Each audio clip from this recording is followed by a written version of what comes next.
And welcome back to Inside the 20 by 20, everybody. Episode 4 rolls on. SmackDown, Friday night, May 3rd. Oh, yeah.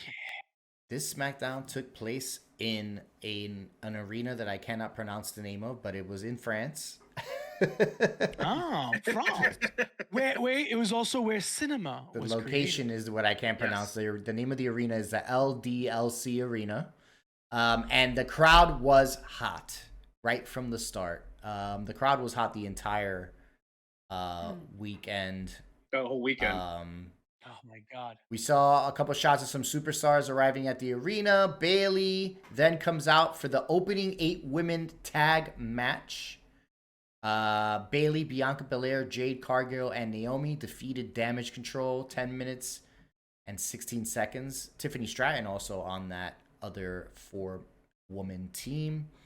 A couple of good moments here. Just a big build up for what we're to be coming up during Backlash.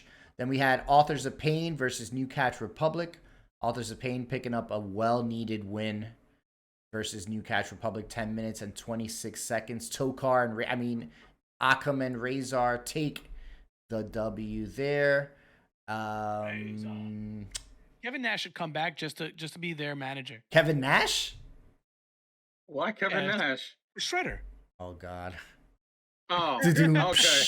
Paul Heyman Super shown Shredder. talking to Nick Aldis and admits that he has not spoken to Rome. I think this was the biggest part of this SmackDown. Mm-hmm. Paul Heyman shown talking did to he Nick just say? Aldis and admits he hasn't spoken to Roman Reigns since WrestleMania. Bombshell. Bombshell. Damn. I literally, my jaw dropped, like legitimately dropped. Yep. So who was the tribal chief giving orders? Had to be Solo. Has to be Solo. Wait, No. No, but there was a time when he was on the phone and he was like getting orders. So then The Rock My take has to be The Rock. But not my take is Heyman did it on his own accord. Mm. This is gonna turn Solo against Heyman, which will then open it up for Roman to come back to save Heyman Yikes. And make Roman a face. and Rick Roman. Oh, a well, face. everybody's already chanting, we want Roman. So, the turn has already happened. They're looking for him. When his music hits, Looking for him. he's going to get a huge babyface reaction. And Champ is going to Unfortunately. throw up Yeah. the acknowledgement, Again. baby. Again. I did say if he comes out, this is what's gonna happen though. He's gonna come out. He's gonna save Heyman. I'm a Heyman guy, so you know what? I'm gonna be like, all right, I'll give him some props. Then if he ends up teaming with Cody, of course, you're gonna see some Roman gear. The merch will be No. purchased. Kevin Owens Fun and Randy. fact. Oh, here we go. Fun I facts have coming about up. 7 Roman Reigns figures Mm. that I didn't even know I had that many.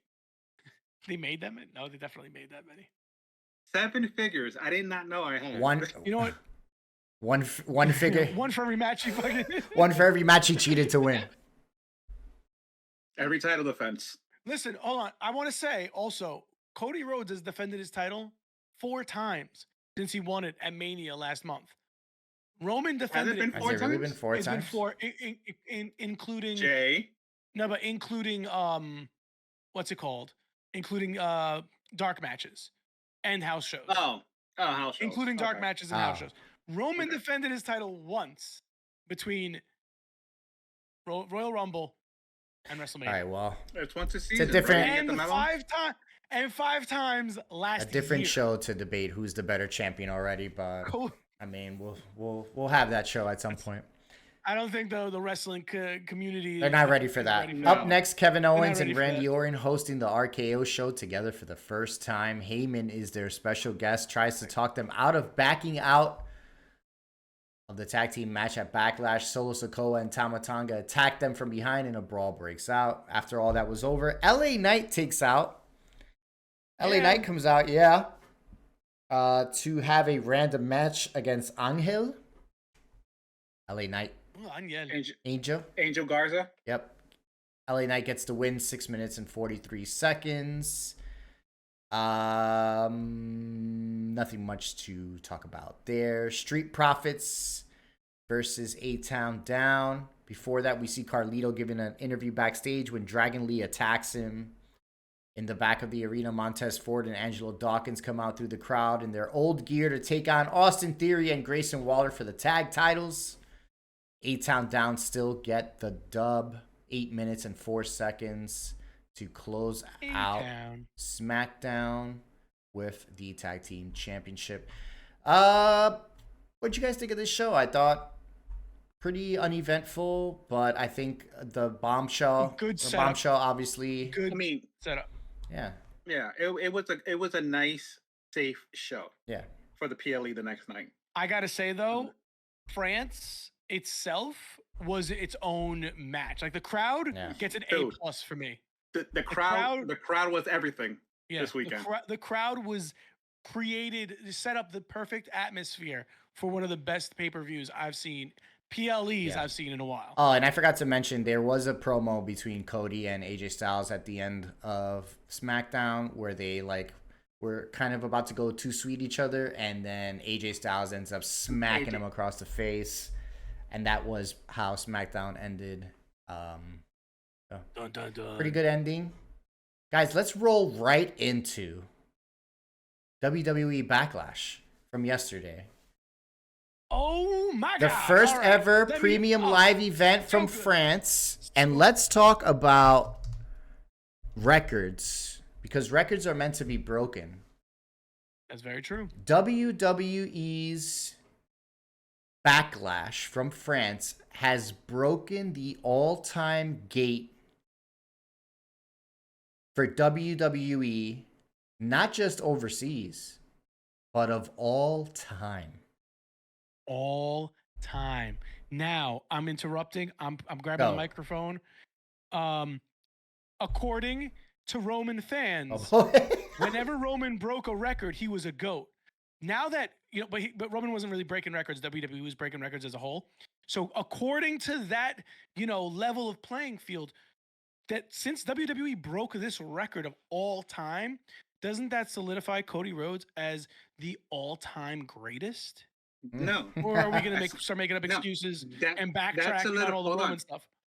That solidifies that Damian Priest is the GOAT. Boy. Because this was his first main event as champion, and you see what happens.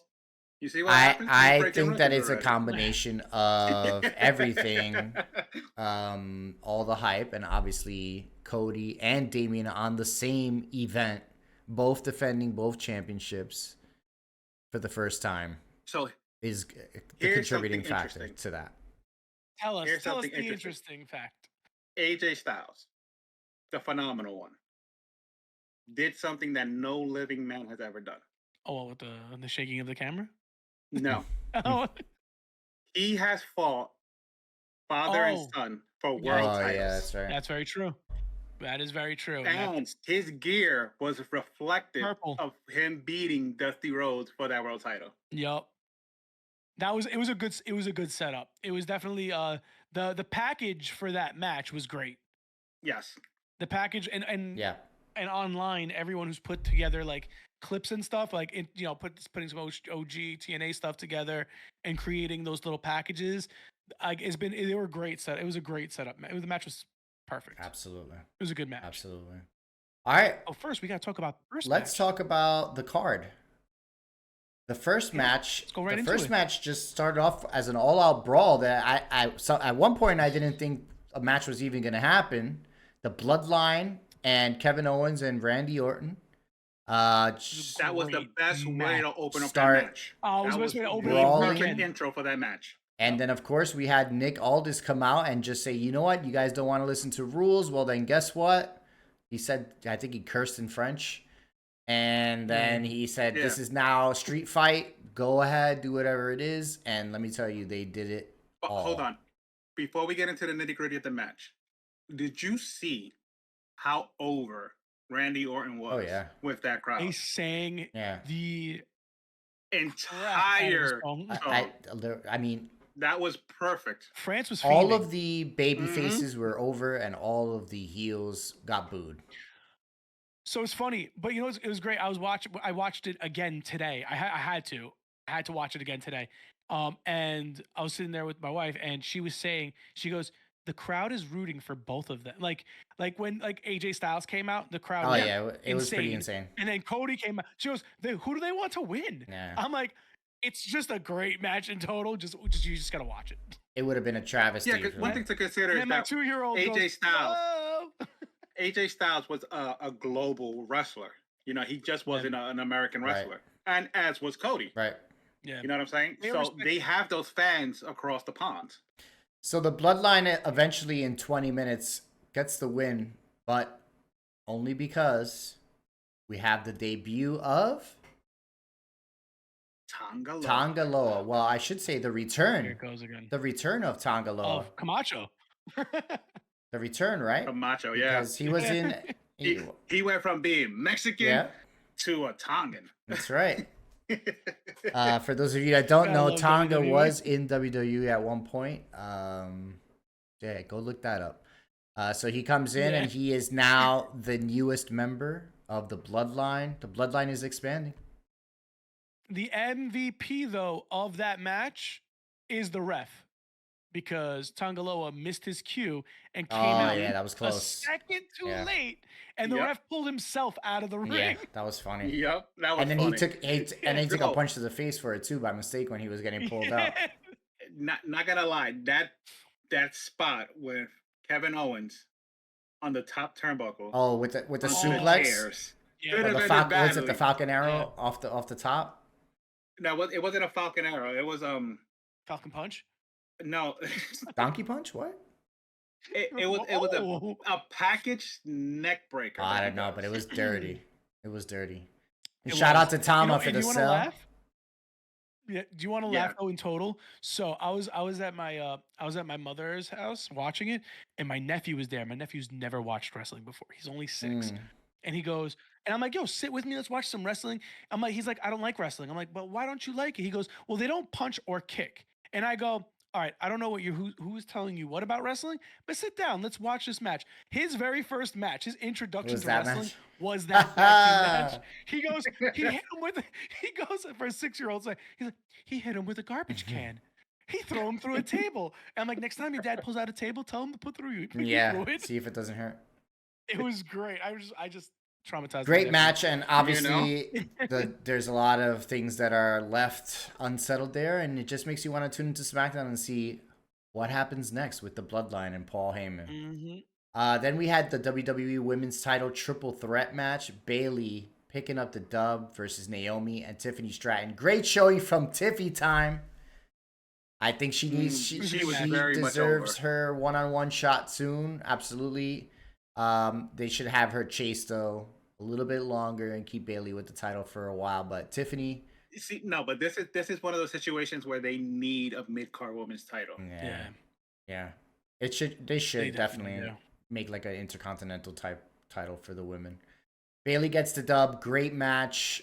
Naomi and Bayley with some great wrestling, botch-free wrestling, which is great. Dude, they hit the 1D on Tiffany Stratton, and I was like, nice too. It was nice too. Did you guys notice though? Yesterday at Backlash, they were going a little rough. Yeah, they were hitting potatoing each other. There were some stiff hits. Yeah, there were some stiff hits, and I was all in. I was waiting for Naomi to turn on Bayley. It was great wrestling. Speaking of great wrestling, Damian Priest versus Jey Uso in the 2% match. This one was all right. Damian Priest gets the dub, retains the World Heavyweight title with a little help from his friends. Unwanted help, I guess. All right, so Jay gets a little taste of his own medicine, whatever, blah, blah, blah. I want to talk about the entrance. Awesome entrance. Fireflies and everything. Awesome entrance. Like, it was, how did you get all, how many people were there? 11,000. 11,000? Everybody in that arena had their cell phone out, had the lights on, and was just going with the song. He's super over. He's super over. super over. When he wins, it's gonna be crazy. it's gonna be Oh, crazy. I like him is gonna chasing for make that. now. I think Damian Priest right now Definitely. is the better choice. His storyline is very intriguing right now with the Judgment Day. As far as, is he gonna stay with the Judgment Day or is he gonna leave the Judgment Day? Is there even gonna be a Judgment Day in the next month and a half? I guess we'll find out. I think it's time for them to go their separate ways. They're gonna break up by SummerSlam. I don't think they're gonna do it that soon in the next month, but by SummerSlam, I think it's gonna be done. So Damian Priest gets the win. Afterwards, JD McDonough and Finn start to attack Jey Uso, and Damian Priest says, "No, get off of him. He's had enough. He's done." Very interesting stuff. See how it plays out. Tomorrow night on Raw. Is he gonna be another member of the Bloodline? Oh. Hold on, no. I want Uncle Howdy to come back, kidnap Finn Balor, and turn him into the Demon. Yeah, that's the only thing that's gonna save Finn right now. That would be beautiful. Yeah. That would be beautiful. That would be great. Yeah. That would be that would be insane. Next we had a WWE Women's Tag Team title match, which I gotta say, guys, it was a lot better than I thought it would be. This match was a lot better. It was good. Yeah. I mean, there was moments where it looked like Jade Cargill was super green, and she didn't know what was going on. But when she recovered, it was good. She was the finish to the match was really, really chaotic. Was perfect. But it was so nicely put. Jade showed such a feat of strength. Mm-hmm.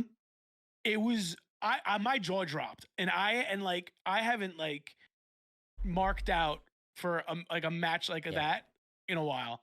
Like a lot, Jade gets a lot of criticism. I feel like she's still like everyone's been saying, she's still a little green. She needs to. Yes. I feel like if she could learn to take a couple of hits, sell a little bit better. She was getting hit, and it was like she was bouncing back way too quick. I'm like, yo, if Asuka's hitting you with Asuka, she's a superhero, bro. Come on, she's the Storm. You know what I'm saying? I know, I guess, but at the ending was a superior feat of strength. That was a perfect way to end the match. Good match. And crown ourselves. And we have new tag team champions as predicted. Bianca Belair and Jade Cargill are your new WWE Women's Tag Team champions, and I can't think of any tag team that would be able to beat them. I was just thinking the same thing. There's gonna have to be some type of heel turn in order for them to lose that, because who is gonna beat them? No, but they've done that already. But who's gonna beat them? Where someone turns heel and then the belts get thrown away, and then it just they won't get thrown away. Sasha comes back. I think what they need to do Charlotte is that they get screwed out of the tag team belts. They get screwed, and either Bianca or Jade turns on the other. Yeah, I could see Jade more as a heel than Bianca. I don't see Bianca turning heel. No, I think it's Bianca. I think we've been getting little hints here and there when she's been freaking out about damage control and all this stuff.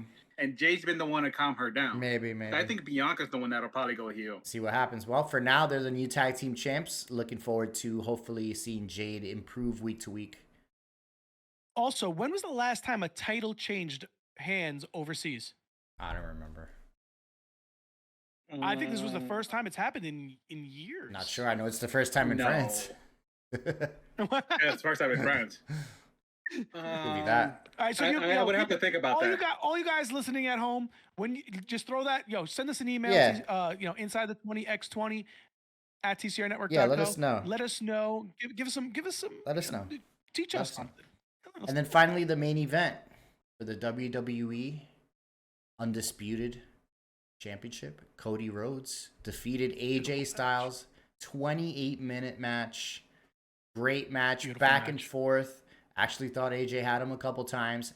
And in a clean finish. Clean finish, Cody Rhodes hits the crossroads. He hits a super Cody cutter off the top rope. Which was nicely executed. Very well covered by AJ, because it kind of looked like Cody might have over-rotated or something. He kind of caught his head, and AJ saved it a little bit there at the end. But right after that, delivering the crossroads for the 1-2-3. Great match from two amazing competitors. What did you guys think of the main event? It's been rated at what, a 4.25, right? Who, Meltzer? Nobody I cares. guess I don't care whoever. about Meltzer. I want to say it was a clear 5. It was definitely a 5. Great Yeah. match. Crowd was in it. Crowd was behind Crowd both was crazy. of them. Yo, but The crowd the was crowd was a 5. insane. The crowd was Yeah. a Crowd was 5. absolutely insane. I think the PLE was a good 4.7. Yeah. I thought it was the best PLE in a while. I thought it was better than night Yes. 1 of WrestleMania. That's a pig, and it was And good. I was at night 1 of It was WrestleMania. You know what? The freezing aspect probably you couldn't get to. Wow. You couldn't Yeah, get a chance to. You didn't appreciate it because you were Yeah. freezing. We were watching it in Discord. You kept popping in. That though, and I was can't great. remember most of it, but anyway. But yeah, but I thought it was great. I thought Cody and Damian established themselves as the champions. New women's tag team champions. Bailey holding strong. Tiffany becoming more put out there more. And then obviously the continuing storyline with the bloodline. They did good for all of their main storylines on their shows. They did good. They furthered them. Yep. And what it showed me was that Europe is deprived of WWE. Yeah, they want more. And if Triple H and the WWE execs would learn anything from it, this is the perfect time to introduce a European Championship and drop like what they wanted to do with the greatest Royal Rumble title, like defend it, in Saudi Arabia. Yeah.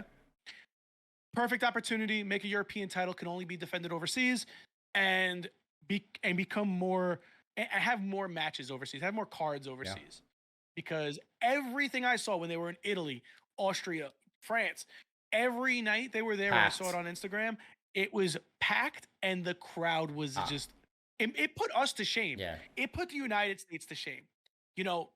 Perfect examples. Sorry, of course, I'm just like on a streak right now. So it's like perfect examples. AJ Styles, crowd sang his song, loved him. But then, of course, he was the bad guy, and they went against it. But they still showed him respect. Cody Rhodes, they went for it, they loved it, so on and so forth. Here, what do? They just people they don't like. Well, if I hear another again, that's the environment. We as Americans are spoiled and entitled. Very true. And very used to having WWE at our fingertips, whereas everyone else can only get it when they get it. The views expressed by Cross are solely the views that Cross's opinions are not necessarily the opinions of everyone here at Inside the 20 by 20. I don't think all Americans are spoiled. Disclaimer pops up.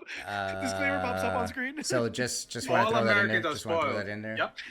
But when it comes to wrestling, all Americans are spoiled. Because if you look at an audience in Japan, if you look at an audience in Italy, or in anywhere else on the eastern side of the world, they appreciate the craft. How 100%. IWC, don't come after me. That was just Cross. Don't come after the. Don't come after GDP. Just Cross 718 is his name on Twitter. If you guys want to get at him, Cross 718.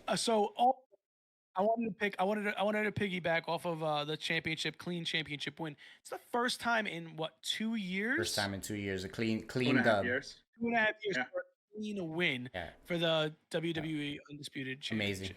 Amazing. Clean. Well, all I gotta say is our current champ is putting in the work, and he's doing a good job holding the company on his shoulders. Well, but that's also what happens when you have two wrestlers who can wrestle. That's right. Very true.